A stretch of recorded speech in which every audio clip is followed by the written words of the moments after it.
Teleamazonas presenta 24 horas con Milton Pérez y Diana León.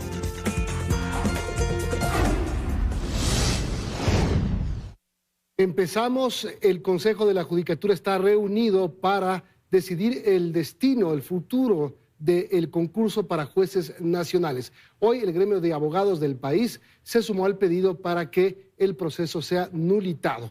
Vámonos en directo al Consejo de la Judicatura. Fausto Yepes está ahí para contarnos detalles de lo que está ocurriendo en esta sesión convocada para las 7:30. Hola, Fausto. Gracias, hola, ¿qué tal, Milton? Amigos, buenas noches. A las 7:30 empezó esta sesión extraordinaria del Pleno del Consejo de la Judicatura y de momento se ha dado lectura a varios informes internos respecto de los pormenores de este concurso y los cuestionamientos que han sido ya públicos. La Dirección de Talento Humano ha presentado también su informe respecto del concurso. Todos aluden al tema de las pruebas de confianza, que es lo que más se ha cuestionado dentro de este proceso. No obstante, también se ha señalado el efecto que podría tener, el efecto colateral, si es que se retrotrae el concurso a las pruebas de confianza, una fase anterior a las pruebas de confianza, y cuál podría ser el efecto para quienes ya rindieron la prueba teórica que fue posterior a esto. No obstante, la resolución la tomarán más adelante. En ese momento están ya en esta sesión, pero previo a esto ha habido varios sectores que se han pronunciado en el sentido de pedir la nulidad total de este concurso por la serie de irregularidades detectadas y algunos de los cuestionamientos que han sido públicos en varias de las fases de este cuestionado concurso para jueces y conjueces de la Corte Nacional de Justicia. Les tenemos un reporte, veamos. La tibia reacción de los vocales del Consejo de la Judicatura y la sola intención de cubrir los escándalos que rodean al concurso para jueces de la Corte Nacional de Justicia con la repetición de una de sus fases es para los abogados del país una respuesta inaceptable. El titular de la Federación de Abogados del Ecuador, Paulo Caña, cree que estamos frente a un concurso manchado y sin credibilidad, que debe parar y regresar a cero. Que se declare la nulidad total de dicho concurso.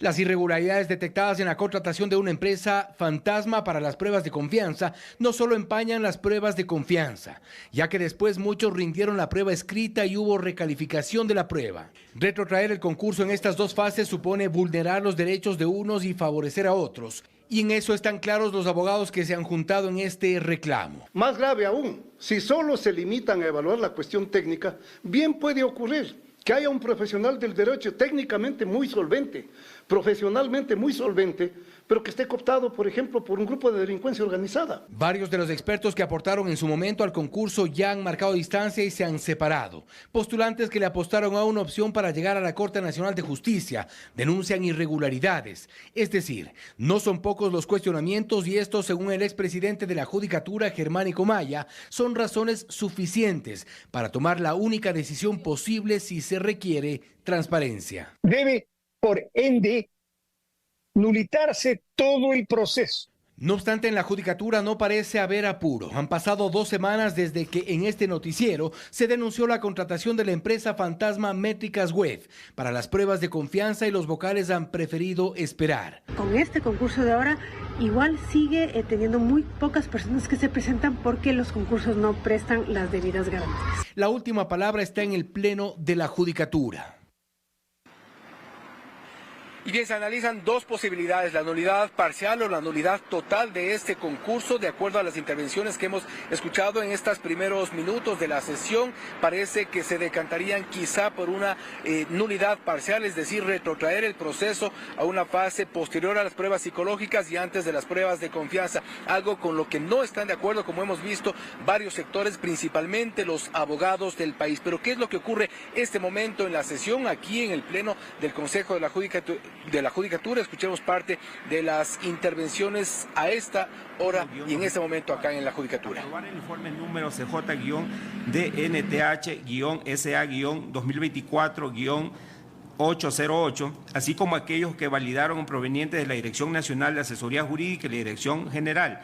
Y en consecuencia se dispuso la apertura de fase de oposición para la cual se notificó tanto a los postulantes Como habíamos mencionado, en este momento se analizan algunos de los informes técnicos internos de la Judicatura, precisamente para posterior a esto tomar una resolución. Si se archiva y se anula completamente este concurso y se retoma, es decir, un borra y va de nuevo, o simplemente se retrotrae a una fase anterior. Estaremos pendientes para informarles de nuestras siguientes emisiones de 24 horas qué es lo que ocurre respecto de este polémico, cuestionado e irregular concurso para jueces de la Corte Nacional de Justicia. Seguimos contigo, Diana, y más información en los estudios.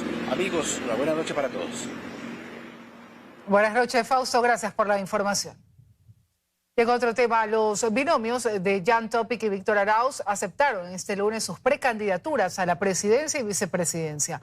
Con ellos suman 15 las organizaciones políticas que cumplieron con este proceso, mientras que el plazo para hacer alianzas vence este viernes. En su propia motocicleta llegó este lunes Jan Topic hasta el Consejo Nacional Electoral para, junto a su binomio Michel Galvache, aceptar sus precandidaturas a la presidencia y vicepresidencia de la República por el movimiento Suma. Acompañados de sus simpatizantes, firmaron las actas para cumplir con el proceso. Topic reconoció que la decisión de ser parte de la contienda fue de última hora, pero dijo que su principal objetivo será combatir la inseguridad, así como mejorar el acceso a la salud y educación. El narcotráfico. El armamento que viene de Perú y viene de Colombia es por el narcotráfico. Entonces, si no tenemos un plan de seguridad coherente conceptualmente, vamos a seguir teniendo más de lo mismo, que es intervenciones en todos lados, apagadas de incendio, pero estructuralmente nunca cambiaste nada. Posteriormente llegó el binomio conformado por Víctor Arauz y Cristina Carrera, de Pueblo, Igualdad y Democracia. Arauz aseguró que no declinará, pues tiene la intención de aplicar medidas radicales contra los delincuentes. La única forma de cambiar al país es que Víctor Arauz llegue a la presidencia de la República, acabando y limpiando toda la basura que implica la delincuencia, enviándolos ante Dios y que Él se encargue de juzgarlos. Si alguna otra persona dentro de la carrera y de la contienda electoral se quiere unir a este proyecto, pues bienvenido sea. Los candidatos a parlamentarios andinos y asambleístas de Izquierda Democrática hicieron lo propio. Carlos Rabascal aseguró que su candidatura está en firme, que las alianzas serán para lo posterior y criticó a quienes lo impugnaron ante el Tribunal Contencioso Electoral. En democracia se respeta la libertad de expresión, la libertad de opinión, pero en todo caso el plazo de 2 días que se dieron para sustentar y para presentar la documentación correspondiente no lo han hecho. Por tanto, y en consecuencia, eso debería ser archivado. Las organizaciones políticas tienen hasta este martes 27 para aceptar las precandidaturas y hasta el viernes 30 para registrar alianzas. Por ello, desde el CNE recuerdan que existen incentivos. En lo que respecta del fondo de promoción, reciben un 20% adicional. Con Suma y PID ya son 15 los binomios que han aceptado sus precandidaturas. Según 2 encuestadoras, el número de candidatos a la presidencia de la República no ha influido en la intención de voto ni ha incrementado la indecisión de la ciudadanía. De ahí que al menos 10 precandidatos arrancan esta etapa preelectoral con menos del 1%. Que ya de por sí medir 17 precandidatos presenta algún tipo de complejidad en la ciudadanía, señaló el gerente de la encuestadora Comunicaliza, Álvaro Marchante, quien agregó que producto de aquello la intención del voto se ha quedado en 3 figuras. El primer lugar es para Daniel Noboa, que registra el 32,4% de la intención del voto. En segundo lugar, Luisa González con el 25,4% y Jan Topic, que con su repentina participación se posesiona en un tercer escaño con el 6,4%. Daniel Noboa se ha mantenido estable, tuvo un pico tras la entrada de Durán, luego se mantuvo estable en el 33%, como en esta encuesta. Luisa González ha ido pasando del 22 hasta el 25%, una subida de 5 puntos. Y esto pese a la entrada de todos los candidatos, porque en la última edición, si no me equivoco, teníamos 8 candidatos.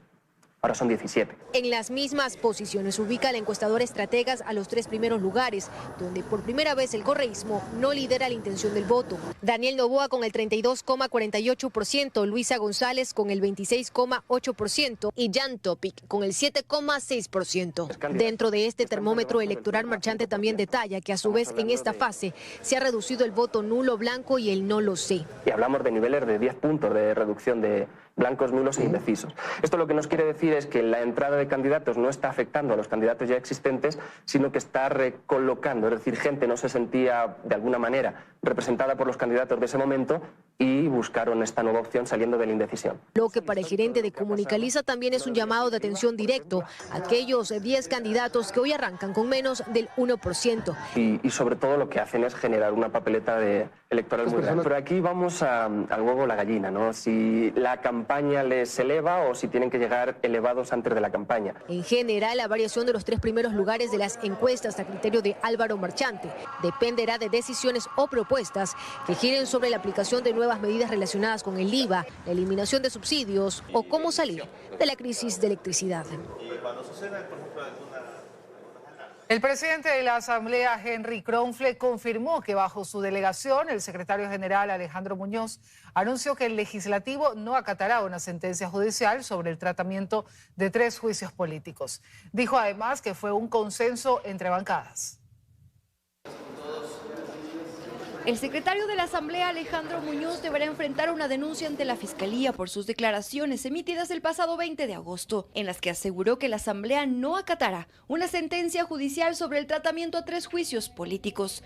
Este lunes, el presidente de la Asamblea, Henry Kronfle, durante una entrevista radial, aseguró que el pronunciamiento de Muñoz fue bajo su delegación y previo a consenso con las bancadas legislativas. Sí, claro, por supuesto, cuando se la delegué en función de lo que me pidieron las diferentes bancadas, que es que hagamos pública nuestra posición de que no íbamos a permitir por ningún motivo interferencia en la función legislativa. El secretario lo que ha hecho es ser vocero de las posiciones que después fueron ratificadas en sendos comunicados que son públicos por parte de las diferentes bancadas de la Asamblea Nacional, que conforman, como le digo, una amplia mayoría. Pero ¿cuáles son las funciones del secretario general de la Asamblea? Estas están contempladas en el artículo 20 de la Ley de la Función Legislativa y el numeral 21 establece claramente: cumplir las demás tareas que en el ámbito de sus competencias le asignen la presidenta o presidente, el Consejo de Administración Legislativa o resuelva el Pleno de la Asamblea Nacional. El asambleísta de ADN, antes Revolución Ciudadana, Javier Jurado, acusó al secretario de la Asamblea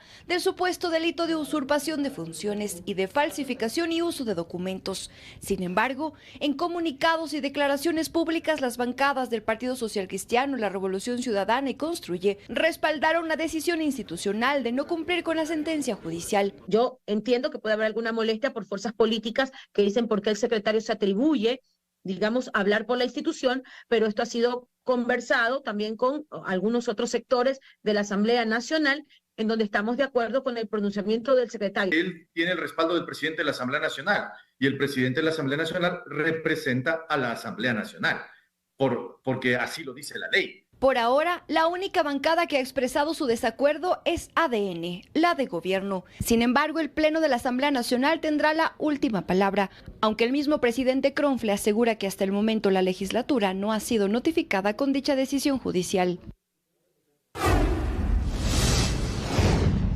A cambio de un fallo favorable en una apelación por una acción de protección, el Cuerpo de Ingenieros del Ejército habría realizado una remodelación en la Corte Provincial del Guayas. Este y otros detalles se dieron a conocer en los testimonios anticipados este lunes dentro del caso Purga. Las sirenas para el traslado de los procesados, esta vez por el caso Purga, se volvieron a escuchar en la Corte Nacional de Justicia. Pues este lunes, 2 testigos protegidos dentro de la causa rindieron su testimonio anticipado. La primera, una abogada litigante que posteriormente pasó a ser directora de asesoría jurídica del Cuerpo de Ingenieros del Ejército, reveló ante el juez Javier de la Cadena cómo a raíz de la terminación de un contrato entre la empresa Obras Públicas Quito y el consorcio Repavimentación Quito, del cual formaba parte la institución, se generaron una serie de maniobras para obtener una respuesta favorable ante la justicia y evitar una sanción de 5 años sin firmar contratos con el Estado.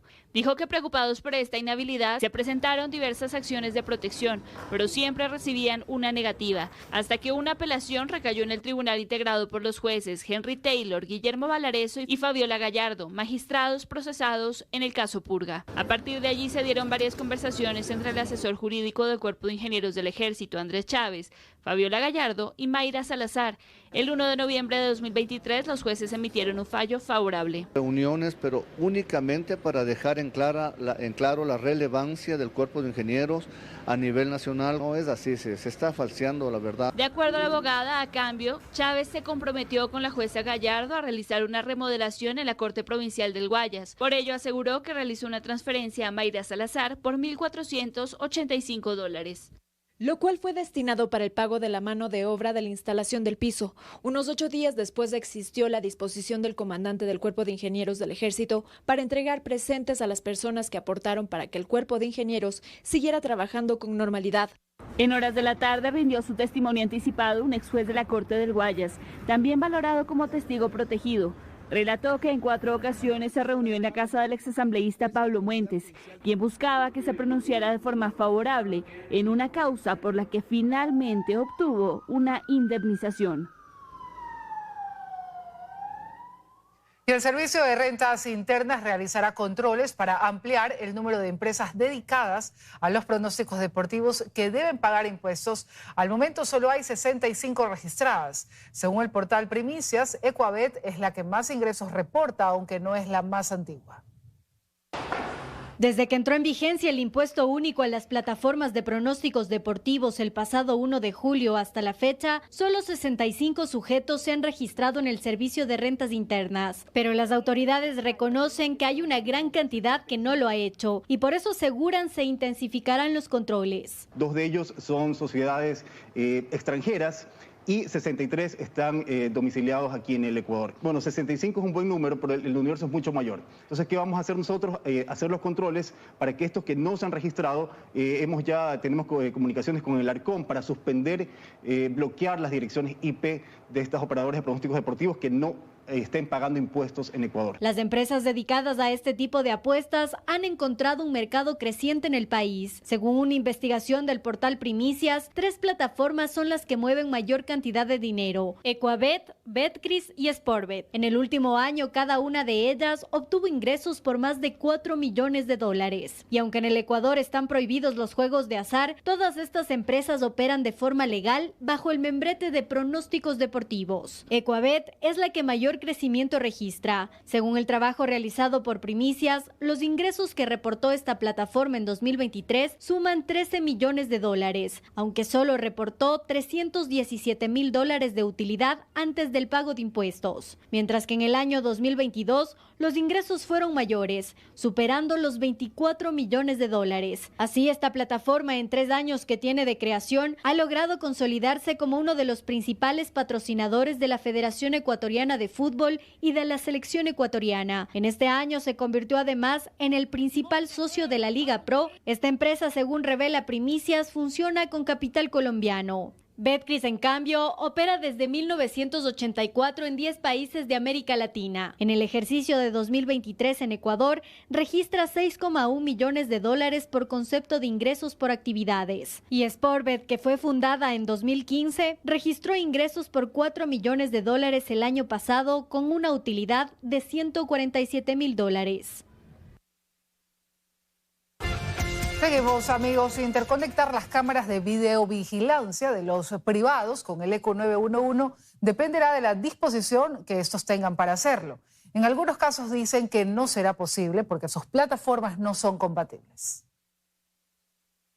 El ECU 911 tiene a su cargo 5.400 cámaras de videovigilancia a nivel nacional, pero podría incrementar ese número con las atribuciones que le otorgó el Decreto Ejecutivo 214, que le dispone controlar y regular sistemas tecnológicos de vigilancia tanto del sector público como del privado. Había municipios a nivel nacional que tenían sus propias salas de monitoreo, a los cuales prácticamente eran privados y no tenía acceso el Sistema Nacional de 911. En todo caso, esto permite tener una mayor cobertura.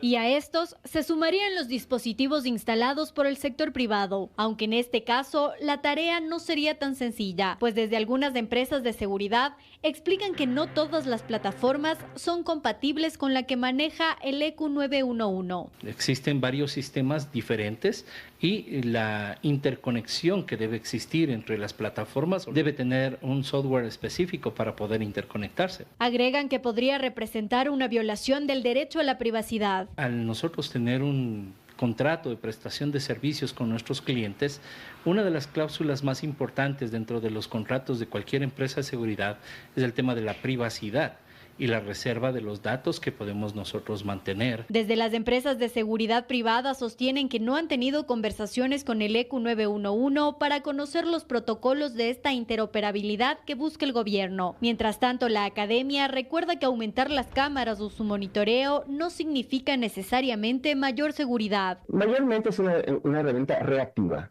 no proactiva, justamente, o preventiva. En este contexto tenemos que cuestionarnos también cuál es la capacidad realmente de respuesta del propio ECU 911. Hasta el momento el ECU 911 no ha informado cómo avanza el proceso de interoperabilidad. Ciudadanos rescatados tras permanecer secuestrados y cabecillas detenidos y abatidos por la fuerza pública son los resultados de diversos operativos ejecutados durante el fin de semana en el país, mientras que en la zona 8 se reportó más de una veintena de muertes violentas. Fue un agitado fin de semana. Gracias, se lo agradezco. Gracias. En Quevedo, provincia de Los Ríos, la policía logró liberar a 9 personas que permanecían secuestradas en una hacienda del sector. 5 de ellas eran miembros de una misma familia. Como resultado de la operación, 6 sujetos fueron detenidos, entre ellos alias Brian, quien cuenta con varias detenciones previas. Este es un gran golpe que la Policía Nacional, conjuntamente con Fuerzas Armadas, ha dado con la finalidad de traer la paz y la tranquilidad, especialmente aquí a la ciudad de Quevedo. En Pedernales, Manabí, fue abatido alias Quevedo en medio de un fuego cruzado con personal militar. El sujeto se defendía en libertad tras haber sido detenido hace 5 meses. En esta ocasión fue puesto en libertad aproximadamente a los 2 meses y dado medidas sustitutivas. Y desde ahí estaba causando temor en todo lo que corresponde al cantón. En esa misma provincia, la fuerza pública logró decomisar más de 1 tonelada de droga. También en Milagro, provincia del Guayas, 31 personas fueron detenidas en una fiesta. En la lista, alias AA, cabecilla de la organización delictiva Las Águilas, quien también cuenta con detenciones anteriores. Está puesto a órdenes de las autoridades competentes. Hay armas de fuego. Eso en cuanto a operativos, pero también fue otro fin de semana violento en Guayaquil, Durán y San Borondón, la zona 8. Se reportaron al menos 20 muertes violentas, 2 de ellas en el bloque 1 del Paraíso de la Flor, al menos 3 en el Distrito Sur. Las unidades especializadas de inteligencia e investigación de la Policía Nacional ya están trabajando en esos casos. En un reciente operativo en Monte Sinaí, norte de Guayaquil, la policía detuvo a un sujeto con más de 100 municiones. Y el presidente Daniel Noboa dispuso a policías y militares usar fuerza letal en casos extremos de defensa propia o de terceros, en detenciones o para evitar la comisión de delitos. Mediante un decreto les ordenó actualizar sus manuales operativos en un plazo de 5 días que ya comenzaron a correr. Minutos antes de la más reciente rueda de prensa del Frente de Seguridad del Gobierno, la policía reportó un cruce de tiros con delincuentes en el sector de Las Orquídeas en Manta, donde uno de ellos fue abatido y otro resultó herido de gravedad. En un escenario por demás hostil para la fuerza pública, el presidente ha ordenado a militares y policías actualizar sus manuales operativos en concordancia con la ley orgánica que regula el uso legítimo de la fuerza. La disposición la dio a través del decreto ejecutivo 371. Se ordena el uso de armas de fuego con munición letal o de impacto cinético en casos como defensa propia o de terceros, para evitar la comisión de un delito ante una amenaza inminente de muerte o lesiones graves, con el objeto de detener a una persona o evitar su fuga. En este último caso se deberá agotar antes otras medidas menos extremas. El primer mandatario dio un plazo de 5 días que empezó a correr el pasado domingo cuando firmó el decreto.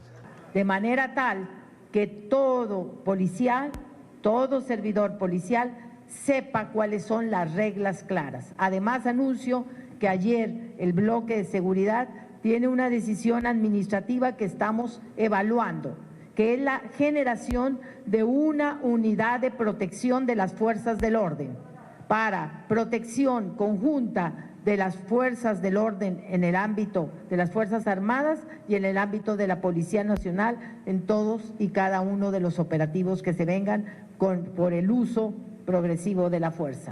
Y es que la pelea continúa. Tenemos que cambiar, tenemos que unirnos como sociedad, como Fuerzas Armadas, como Policía Nacional. Estamos unidos. Denuncien a través de los números 131, a través del ECU 911 o del 1-800 delitos.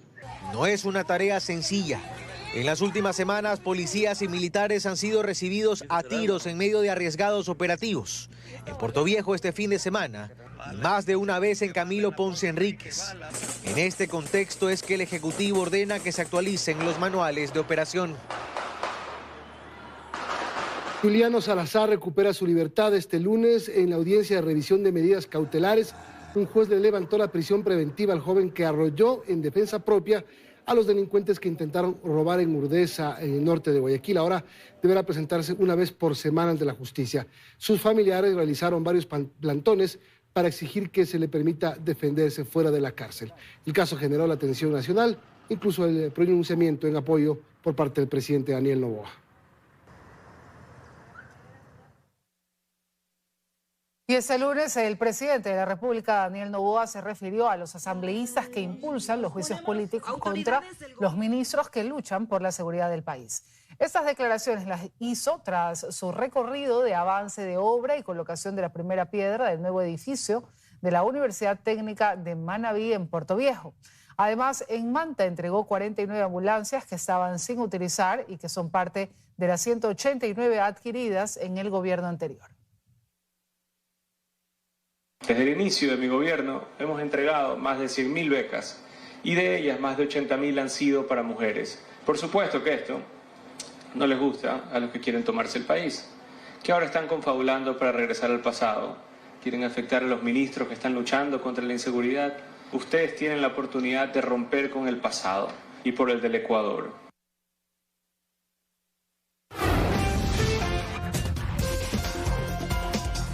Seguimos, amigos. Corrientes inusuales del río Guayas han retrasado el inicio de operaciones de la barcaza turca de generación eléctrica. Debido a esto, el país todavía no puede contar con los 100 megavatios que proveerá esta embarcación. El Ministerio de Energía todavía no establece nueva fecha.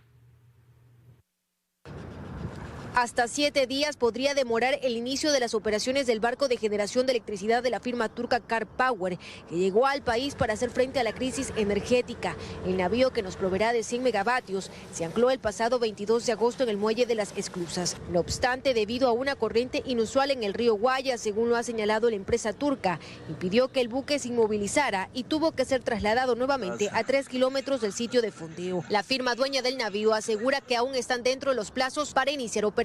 Según el contrato suscrito con Selec EP, contemplaría una fecha límite hasta el 13 de septiembre, en tanto que las autoridades de la Corporación Eléctrica del Ecuador aún no se han pronunciado sobre este tema. Esto pese a que se dijo que este lunes 26 de agosto, la compañía Car Power Ship establecería un cronograma de trabajo. Actualmente las labores tanto a bordo como en el sitio de fondeo continúan realizándose de manera interrumpida.